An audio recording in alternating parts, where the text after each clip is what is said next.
नमस्कार, हिंदी खबर में आप सभी का स्वागत है। मैं हूं आपके साथ परिधि जोशी। बुलेटिन की शुरुआत करेंगे बड़ी खबर के साथ, जहां थोड़ी देर में पीएम मोदी के मन की बात का 100वां एपिसोड प्रसारित किया जाएगा। पीएम मोदी के मन की बात को मुख्यमंत्री पुष्कर सिंह धामी सुनेंगे। नैनीताल के निकट पंत पार्क में कार्यक्रम का आयोजन किया जाना है और इस कार्यक्रम में मुख्यमंत्री पुष्कर सिंह धामी शिरकत करेंगे। मन की बात के 100वें एपिसोड को लेकर धामी का बयान सामने आया है। कहा कि कार्यक्रम मन की बात के लगातार 100 एपिसोड पूरे हुए हैं। कार्यक्रम का नाम मन की बात है, मगर वो जन जन की बात है। 100वें एपिसोड पूरे होने पर पीएम मोदी का अभिनंदन करता हूं।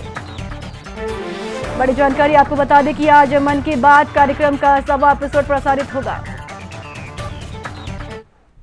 पूरी दुनिया के इतिहास में पहले प्रधानमंत्री आदरणीय मोदी जी हैं, जिनके 100 लगातार अनवरत रूप से 100 एपिसोड मन की बात के संपन्न हुए हैं। और मैं तो कहूंगा कि नाम जरूर उसका मन की बात है, लेकिन ये जन जन की बात है। देश के अनेकों स्थानों की बात है, ऐसे लोगों की बात है जो लगातार परिश्रम करते थे, जिनको मान्यता नहीं मिलती थी। पूरे देश को दुनिया के सामने ले जाने की बात है और ऐसे लोगों को सम्मानित करने का काम, प्रोत्साहित करने का काम, उनको पहचान दिलाने का काम, पर्यावरण का क्षेत्र, समाज का क्षेत्र, सामाजिक क्षेत्रों में अच्छे काम करने वाले लोग, उन सभी को आगे लाने का काम आदरणीय प्रधानमंत्री मोदी जी ने किया है, जो ऐतिहासिक है। मैं उत्तराखंड की देवतुल्य जनता की तरफ से 100 एपिसोड पूरे होने पर आदरणीय प्रधानमंत्री जी का अभिनंदन करता हूं, उनको बधाई देता हूं और उनका धन्यवाद करता हूं कि उत्तराखंड के भी अनेकों ऐसे मामले रहे, अनेकों ऐसे प्रकरण रहे, ऐसी बातें रही हैं जो लोगों को जानकारी में नहीं थी। आदरणीय प्रधानमंत्री मोदी जी ने अपने मन की बात के कार्यक्रम के माध्यम से उन सभी को देश दुनिया के सामने लाने का भी काम किया है। इसी खबर पर ज्यादा जानकारी के साथ अशोक मेरे सहयोगी मेरे साथ मौजूद है। अशोक, आज मन की बात का 100वां एपिसोड प्रसारित होने जा रहा है। उत्तराखंड में किस तरीके से तैयारियां भाजपा की तरफ से की गई है? बिल्कुल, देखिए प्रधानमंत्री नरेंद्र मोदी की जो मन की बात का कार्यक्रम है उसका 100वां एपिसोड जो है आज वो होने जा रहा है। यानी कि इस मन की बात के कार्यक्रम की बात करें तो आज जो है ये शतक पूरा हो चुका है और उसी को लेकर के भारतीय जनता पार्टी द्वारा इस कार्यक्रम को लेकर के कहा जा सकता है कि पिछले कई दिनों से हम देख रहे हैं कि भव्य तरीके से तैयारियां की गई हैं और खुद सूबे के मुख्यमंत्री पुष्कर सिंह धामी ने भी तमाम अधिकारियों को ये दिशा निर्देश दिए हैं कि मन की बात के कार्यक्रम को लेकर के सभी ग्राम सभाओं पर, आईटी कॉलेजेस पर, पॉलिटेक्निक और इसी के साथ साथ जो विद्यालय है, डिग्री कॉलेजेस है, वहां पर भी इस कार्यक्रम का आयोजन किया जाए। सीधा तौर पर जिस तरह से मुख्यमंत्री ने इस बात को कहा है, उससे सीधा तौर पर ये एक उद्देश्य साफ स्पष्ट हो जाता है कि मन की इस बात के कार्यक्रम में अगर हम उन डिग्री कॉलेजेस की बात करें या फिर विद्यालयों की बात करें, ग्राम सभाओं की बात करें, तो सीधा तौर पर इससे एक बात समझ में आती है कि मन की बात के कार्यक्रम के दौरान जिन भी उन उत्कृष्ट कार्य करने वाले जो लोग हैं या महत्वपूर्ण कार्य करने वाले जो लोग हैं,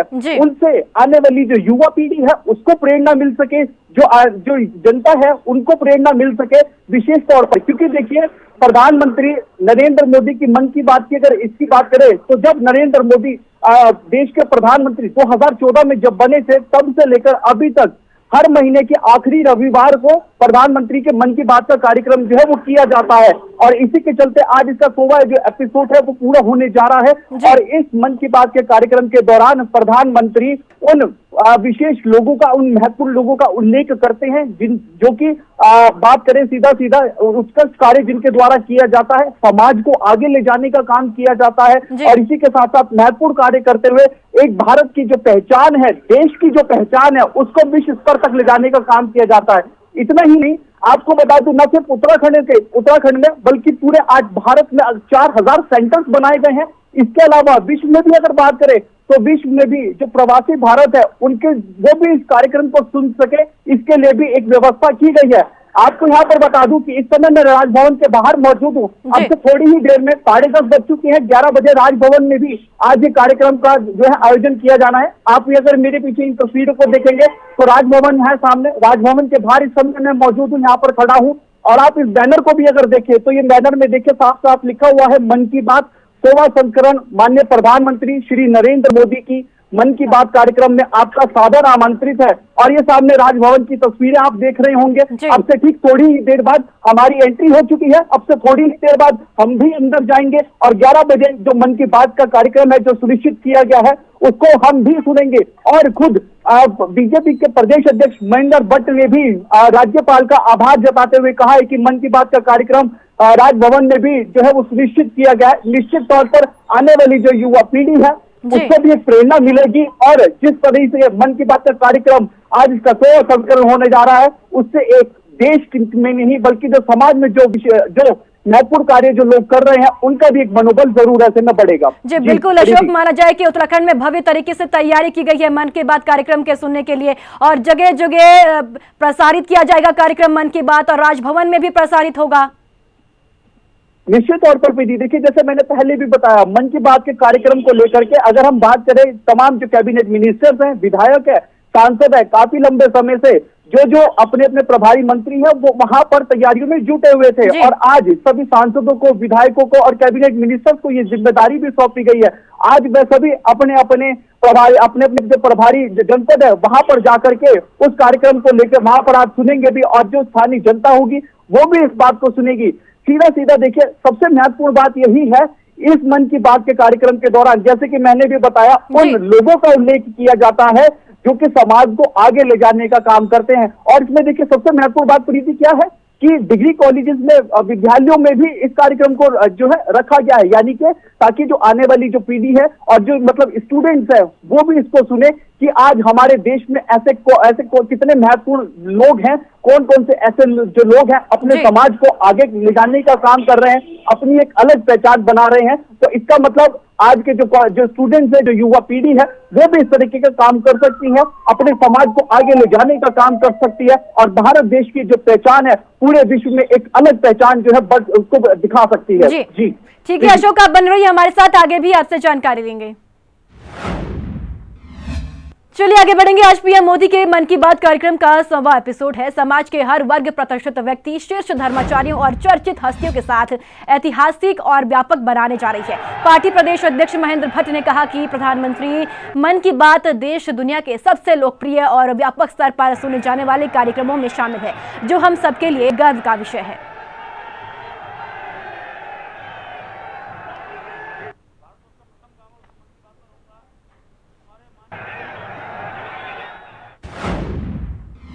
इसी बीच बड़ी खबर देहरादून से है, जहां अनूप मलिक बन सकते हैं उत्तराखंड के प्रमुख वन संरक्षक। जी हां, 1987 बैच के आईएफएस अधिकारी अनूप मलिक है और वरिष्ठता के आधार पर अनूप मलिक का नाम सबसे आगे है। बड़ी जानकारी आपको बता दें कि प्रमुख वन संरक्षक उत्तराखंड में अनूप मलिक बन सकते हैं। बड़ी जानकारी बता रही हैं आपको, 1987 बैच के आईएफएस अधिकारी है अनूप मलिक और आपको बता दें वरिष्ठता के आधार पर अनूप मलिक का नाम सबसे आगे चल रहा है।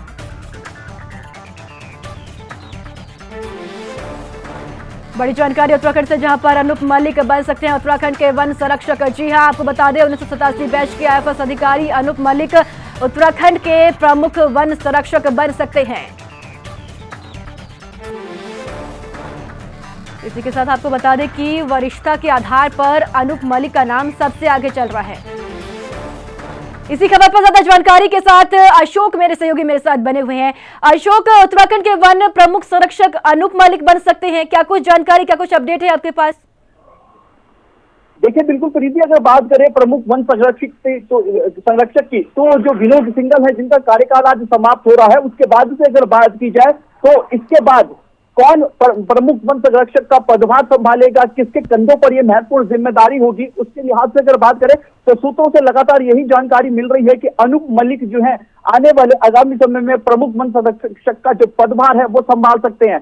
ये बात इसलिए कह रहे हैं क्योंकि अगर उनकी वरिष्ठता के आधार पर बात करें, उनकी योग्यता की चाहे बात कर ली जाए, अनुभव की बात कर ली जाए, तो पूरी तरह से उनको इसका अनुभव भी है। 1987 बैच के आईपीएस अधिकारी भी हैं। लेकिन अगर अभी तक बात करें तो सूत्रों के हवाले से जानकारी प्राप्त हो रही है, क्योंकि देखिए आज अगर जिस तरह से विनोद सिंघल जी की प्रमुख वन संरक्षक रह चुके हैं, उनका कार्यकाल आज समाप्त हो रहा है, ऐसे में महत्वपूर्ण जिम्मेदारी ये किसके कंधों पर होगी, शासन स्तर किसके कंधों, किसके नाम पर जो है अपनी मोहर लगाएगा, किस पर अपना विश्वास दिखाएगा। अभी तक जो नाम सामने आया सिर्फ एक वो अनूप मलिक ही है, जो इस रेस में सबसे आगे चल रहे हैं, और किसी का हालांकि ऐसे में नाम नहीं सामने आया, लेकिन ये आने वाला वक्त ही बताएगा कि किसके कंधों पर ये महत्वपूर्ण जिम्मेदारी होगी, किसकी योग्यता के आधार पर, वरिष्ठता के आधार पर, या उसके अनुभव को देखते हुए क्या कोई और भी नाम ऐसे में आने वाले समय पर सामने आ सकता है, ये आने वाला वक्त ही बताएगा। जी अशोक, वरिष्ठता के आधार पर अनूप मलिक का नाम सबसे आगे चल रहा है। अनूप मलिक की बात की जाए तो इस वक्त तो किस पद पर सेवाएं दे रहे हैं?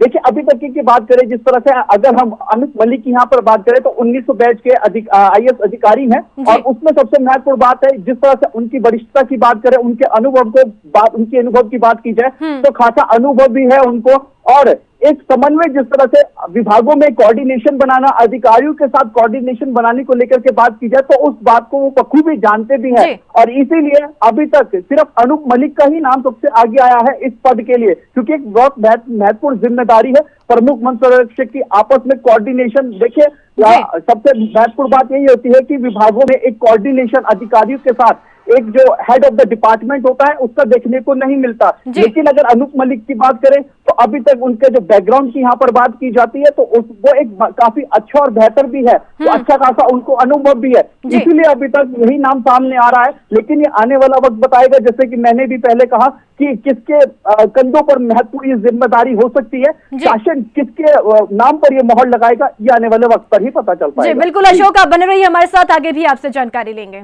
आगे बढ़ेंगे। पूर्व मुख्यमंत्री हरीश रावत ने अपनी किताब उत्तराखंडियत का विमोचन कर दिया है, जिसको लेकर हरीश रावत ने कहा, उत्तराखंड के बारे में कुछ बातें हमने इस किताब में रखी है और कुछ बातों को अगले खंड में रखेंगे। इस मौके पर नेता प्रतिपक्ष यशपाल आर्य, प्रदेश अध्यक्ष करण महारा, कई कार्यकर्ता मौजूद रहे। हरीश रावत ने कहा, एक perfect socio economic culture model हमारी सोच है। 2016 में उत्तराखंड में कुछ सियासी घटनाक्रम भी हुए हैं, इसका जिक्र भी किताब में किया गया है।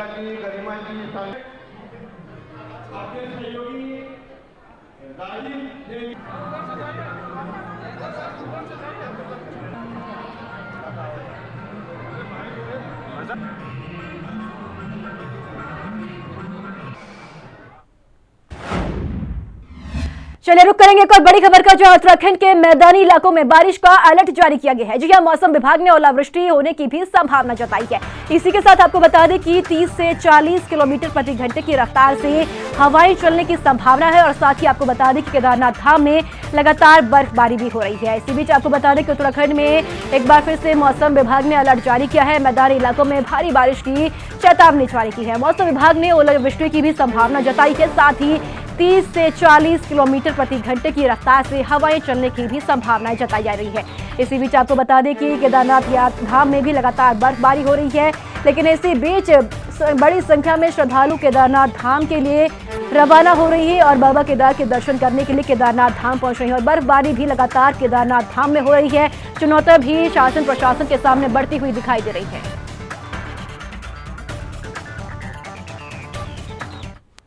केदारनाथ धाम में मौसम की चुनौती के बीच श्रद्धालुओं की बढ़ती संख्या के मद्देनजर सीएम धामी ने श्रद्धालुओं से अपील की है।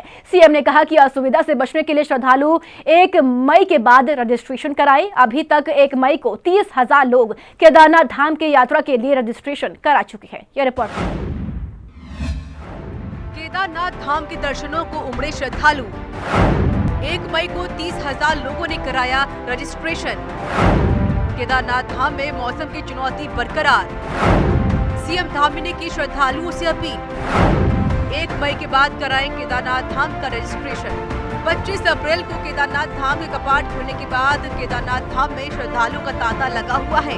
देश के कोने कोने से श्रद्धालु बाबा केदार के दर्शन करने के लिए आ रहे हैं। वहीं केदारनाथ धाम में मौसम की चुनौती भी बनी हुई है। केदारनाथ धाम में लगातार बर्फबारी और बारिश हो रही है। मौसम विभाग ने 1 मई तक बारिश और बर्फबारी जारी रहने को लेकर अलर्ट जारी कर दिया है। मौसम की इतनी चुनौती के बावजूद केदारनाथ धाम में आने वाले श्रद्धालुओं की संख्या में कोई कमी नहीं आई है। श्रद्धालुओं की बढ़ती संख्या को नियंत्रित करना और उनकी सुरक्षित यात्रा सुनिश्चित करना प्रशासन के लिए बड़ी चुनौती खड़ी हो गई है।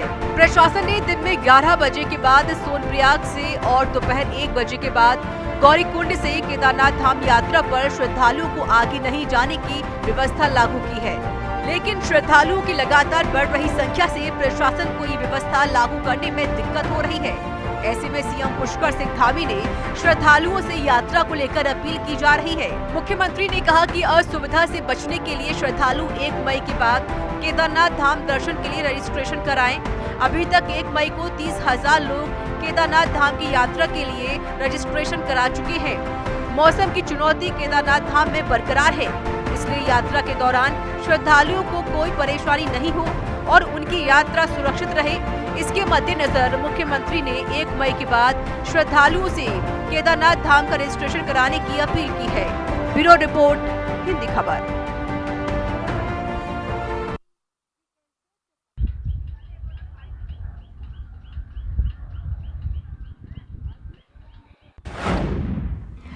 देहरादून में अतिक्रमण अभियान जारी है, जिसके चलते बाधित सड़कों और फुटपाथों से अतिक्रमण हटाए जाने के लिए जिलाधिकारी सोनिका के निर्देशन पर 5 जोन बनाई गई है, जहां नगर निगम पुलिस प्रशासन की अलग अलग संयुक्त टीम बनाकर पहले चरण में अतिक्रमण हटाए जाने की कार्रवाई की जा रही है। घंटाघर से सहारनपुर चौक, बलपुर से घंटाघर, सर्वे चौक से IT पार्क, रसपना पुल से ISBT और मसूरी डाइवर्जन से घंटाघर तक अतिक्रमण हटाने की कार्रवाई की गई है। बता दें कि 5 टीमों ने अपने अपने जोन में 50 स्थानों से अतिक्रमण हटवाया है।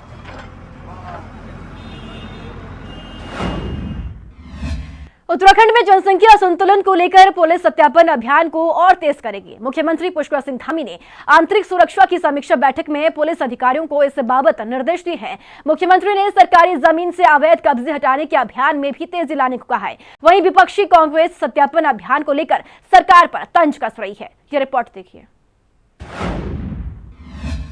देवभूमि में जनसंख्या असंतुलन पर सख्त सीएम, पुलिस को दिए निर्देश, तेजी से करे सत्यापन। सरकारी भूमि पर अतिक्रमण भी हटाए जाए, अतिक्रमणकारियों को कानूनी शिकंजे में लाएं। प्रदेश में जनसंख्या असंतुलन पर सीएम पुष्कर सिंह धामी ने सख्त रुख अपनाया है। मुख्यमंत्री ने इस पर नियंत्रण के लिए पुलिस को सत्यापन अभियान तेज करने के निर्देश दिए हैं।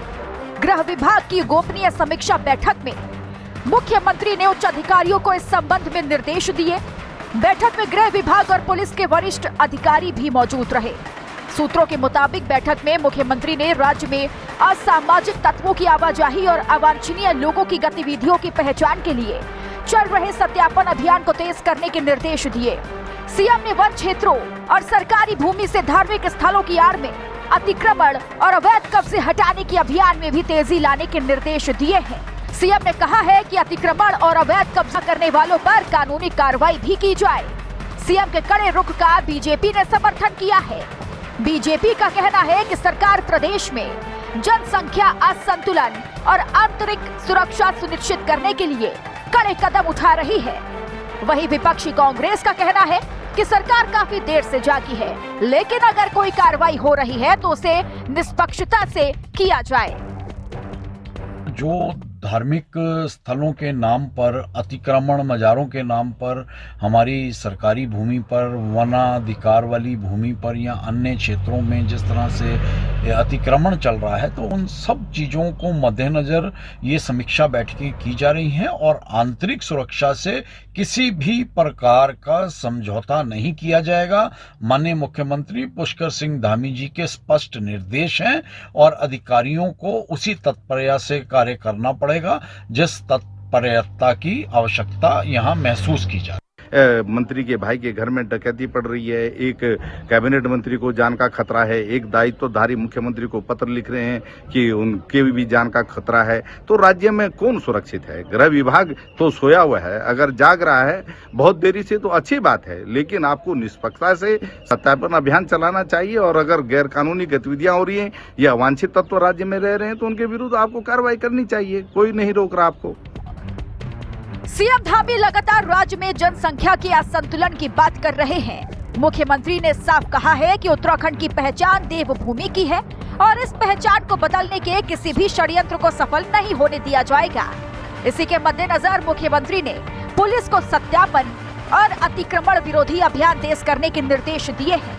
लेकिन सवाल यह है कि सीएम के निर्देश पर पुलिस कितनी सक्रियता से कदम उठाएगी और कार्रवाई शुरू होने पर इस मुद्दे पर क्या सियासी बवाल नहीं मचेगा। ब्यूरो रिपोर्ट, हिंदी खबर।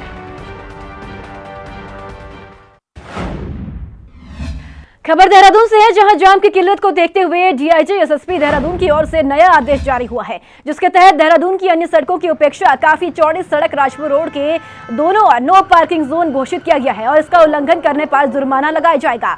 आदेश में कहा गया कि सड़क पर आड़े तिरछे वाहन लगाने से सड़क दुर्घटना की संभावना बनी रहती है और यातायात बाधित होता है, इसलिए यहाँ नो पार्किंग जोन घोषित किया गया है।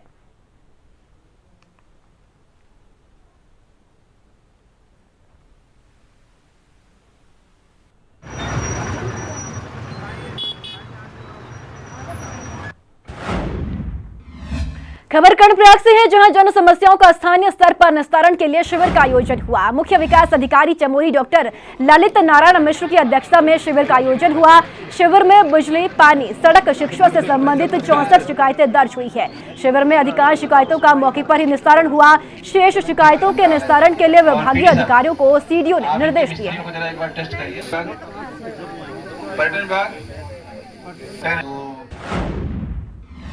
प्रभारी मंत्री डॉक्टर प्रेमचंद अग्रवाल ने हर्षिल विकासखंड भटवाड़ी के प्राथमिक स्वास्थ्य केंद्र का औचक निरीक्षण किया है। इस दौरान मरीजों की जानकारी संबंधी रजिस्टर का भी जांच किया गया। इस मौके पर प्रभारी मंत्री डॉक्टर अग्रवाल ने कहा कि चारधाम यात्रा प्रारंभ हो चुकी है, ऐसे में तीर्थयात्रियों को बेहतर स्वास्थ्य सेवा के लिए सरकार प्रतिबद्ध है। उन्होंने कहा कि दवाइयां बाहर से ना लिखी जाए, मरीजों के लिए हर वक्त चिकित्सालय सेवा उपलब्ध रहे, इसका ध्यान रखा जाए। वहीं से पहले प्रभारी मंत्री डॉक्टर अग्रवाल ने गंगोत्री धाम में मां गंगा की पूजा अर्चना के बाद मंदिर में माथा टेका और प्रदेश की खुशहाली की कामना की। इस दौरान प्रभारी मंत्री ने चारधाम यात्रा में पहुंचे तीर्थयात्रियों से वार्ता की और यात्रा के दौरान साफ सफाई का ध्यान देने की अपील की है। इस मौके पर प्रभारी मंत्री डॉक्टर प्रेमचंद अग्रवाल ने गंगोत्री में गंगा तट पर प्लास्टिक और पॉलिथीन को एकत्र कर कूड़ेदान में डाला और लोगों के लिए नजीर पेश की।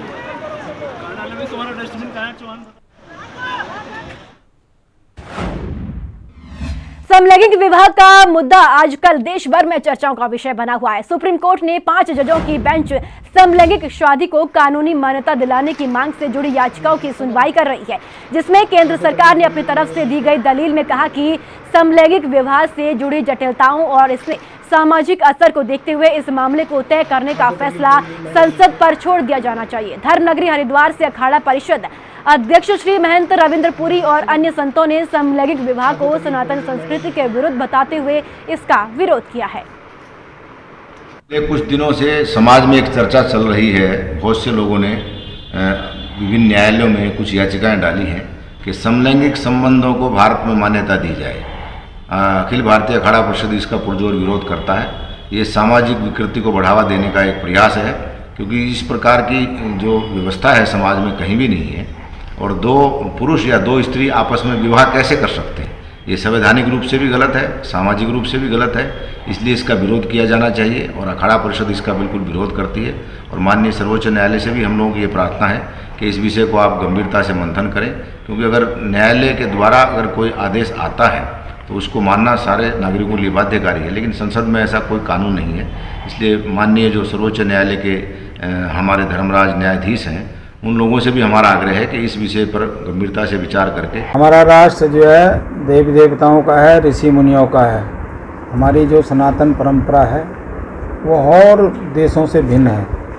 ये जो सुप्रीम कोर्ट ने जो फैसला दे रहे हैं, ये पश्चिमी सभ्यता के हिसाब से फैसला दे रहे हैं। उनकी सभ्यता अलग है, हमारी अलग है। हमारी एक अपनी पहचान है।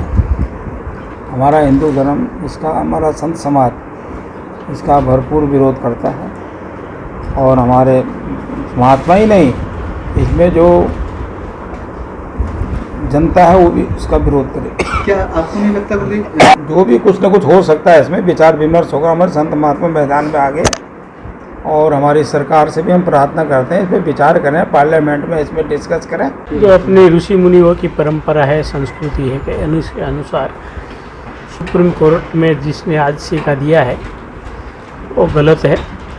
और जो अपनी प्रकृति के अनुसार जो भगवान ने रचना किया है, ये रचना से अलग कोई समलैंगिक विवाह करते हुए ये गलत है। हम संत समाज एक साथ जुड़ के उसी का भरपूर विरोध करेंगे। उसी के लिए जब ज़रूर पड़े तो याचिका भी देने के लिए हम सब मिल के चर्चा करेंगे। और अब खबर टिहरी से है, जहां जिला योजना वर्ष 2023-24 की बैठक हुई, जिसकी अध्यक्षता प्रभारी मंत्री प्रेमचंद अग्रवाल ने की। वहीं जिला योजना समिति की बैठक में साल 2023-24 हेतु जनपद के विकास के लिए 88 करोड़ 14,31,000 रुपए का परिव्यय एवं कार्य योजना प्रस्तावित एवं अनुमोदित किया गया। आज बैठक हम लोगों ने की है, तो जो 34 मद हमारे थे, जिसमें 88 करोड़ 14,31,000 का परिव्यय यहाँ पे सभी सदन के माननीय सदस्यों, माननीय विधायकगणों के और तमाम अधिकारियों के समक्ष पारित हुए हैं। और उम्मीद कर रहा हूँ कि ये जो हमारे परिव्यय जो पास हुआ है, ये जैसा पिछली बार भी आप जानते थे, लास्ट टाइम जो बैठक हुई थी उससे बढ़ के हमने इस बार ये परिव्यय पास किया है। और कुछ इसमें पिछले जो चालू योजना है उसमें लगता है, शेष के लिए हम जो आगे आने वाली योजना है उसमें। पौड़ी में टीचर शराब पीकर स्कूल आ रही है। नैनी डांडा ब्लॉक के एक प्राथमिक विद्यालय में व्यवस्था भेजा गया शिक्षक शराब के नशे में पाया गया, जिसका वीडियो भी सोशल मीडिया पर खूब वायरल हो रहा है, जिस पर जिला शिक्षा अधिकारी बेसिक पौड़ी शिवपूजन सिंह ने उप शिक्षा अधिकारी नैनी डांडा को प्रकरण की जांच सौंप जल्द का रिपोर्ट दिए जाने के लिए निर्देश दिए हैं। इससे पहले भी बिरुखाल ब्लॉक में शिक्षक के शराब पीकर स्कूल आने का मामला सामने आया था।